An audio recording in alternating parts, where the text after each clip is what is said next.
Halo, Assalamualaikum warahmatullahi wabarakatuh. Bagaimana kabarnya teman-teman? Semoga kita semua selalu diberi kesehatan oleh Allah Subhanahu wa Ta'ala. Pada kesempatan kali ini, kami akan membahas mengenai gangguan lambat belajar dan kurangnya motivasi belajar. Perkenalkan, nama saya Devi Nurdiana Putri.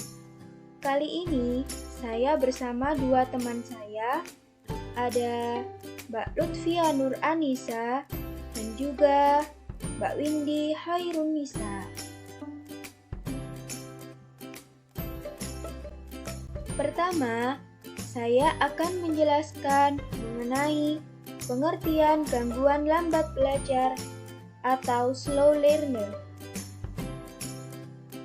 Gangguan lambat belajar adalah siswa yang lambat dalam proses belajar, sehingga ia membutuhkan waktu yang lebih lama dibandingkan sekelompok siswa lain yang memiliki taraf potensi intelektual yang sama.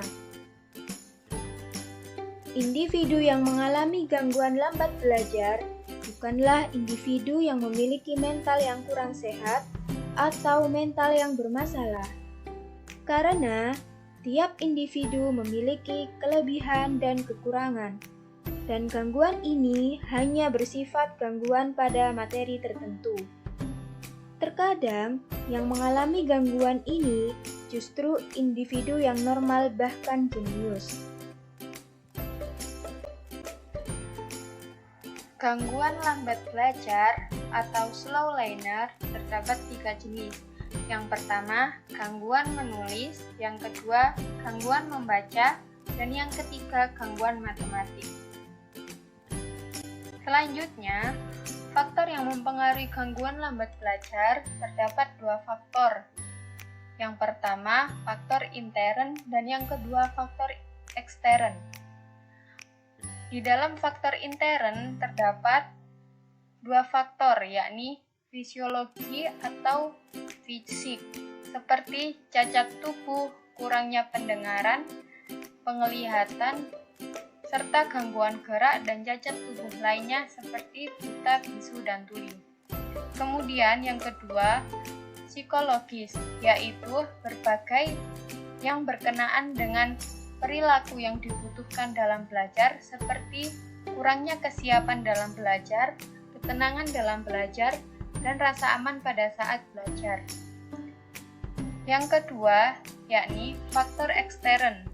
Di dalam faktor ekstern ini juga terdapat 2 faktor. Yang pertama, faktor sosial, yaitu faktor seperti bagaimana cara mendidik anak oleh orang tua di rumah yang dipengaruhi oleh pemberian kasih sayang dari orang tua. Jadi, pemberian kasih sayang orang tua terhadap anak itu juga bisa mempengaruhi gangguan lambat belajar anak. Kemudian yang kedua adalah non-sosial, yaitu faktor guru saat di sekolah.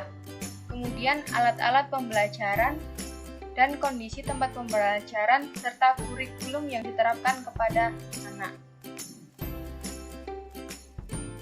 Nah, selanjutnya kita membahas tentang pengertian motivasi belajar. Motivasi adalah proses membangkitkan, mempertahankan, serta mengontrol minat-minat atau keinginan individu. Sedangkan belajar merupakan proses peserta didik dalam menangkap, memahami hal baru, sehingga terjadi perubahan tingkah laku ke arah yang lebih baik. Sedangkan fungsi dari motivasi belajar ini ada 3 ya. Yang pertama, mendorong timbulnya kelakuan atas suatu perbuatan. Yang kedua, sebagai pengarah. Dan yang terakhir, sebagai penggerak. Lalu, ada banyak cara untuk menumbuhkan motivasi belajar. Yang pertama, kita bisa memberikan angka atau nilai. Yang kedua, kita bisa memberikan hadiah. Yang ketiga, saingan atau kompetensi. Dan yang keempat, memberikan ulangan harian kepada siswa. Nah, saran dari kelompok kami dalam mengatasi lambat belajar pada siswa dan bagaimana cara mengatasinya.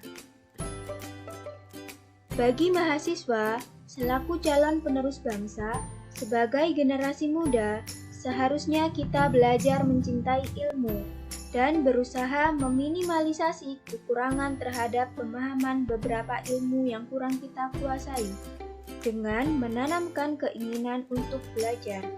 Kemudian, apabila lingkungan kurang mendukung, seharusnya kita memulai perubahan dari diri kita sendiri dengan memberikan perilaku positif yang menunjukkan pada generasi muda agar para generasi muda mengubah kebiasaan buruk yang sudah tertanam dalam diri mereka. Walaupun perubahan yang kita lakukan itu sangat kecil.